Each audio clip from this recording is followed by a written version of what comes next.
Hello, my name's Roy Granger, and this is my audio blog.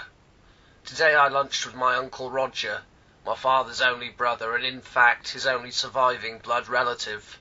He's the only link I have to one some half of my being, which is a great shame, as Uncle Roger is one of the most withdrawn men I have ever known. He lives alone in a rented flat above a cafe in the centre of the village. La Messie date.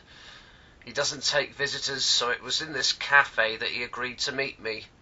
Despite being a very private man, I do believe that he lunches there every day. This may be, as my mother says, because he has no working oven, but even the most backwardly bacheloralised man knows how to work a microwave or to nurture a pot noodle into edible life. So I like to believe that Uncle Roger lunches there purely for the element of human interaction involved. It can be in short supply in the village if you're not a fan of drinking in the evening or greyhound racing during the day. As I entered, he acknowledged me with a gestured eyebrow, which seems to be the only part of his face that isn't covered in the explosion of white beard. We sat, we ordered, we ate, and during that time we spoke only once.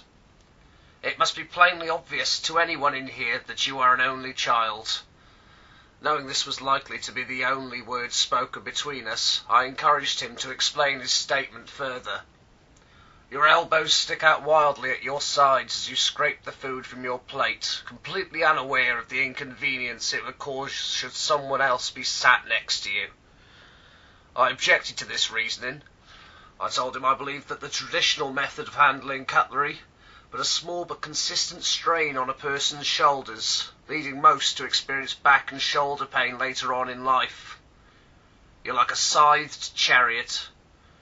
With that, he eased himself up from the table with the aid of his cane and left the cafe, leaving me to have dessert alone. I alone also paid the bill.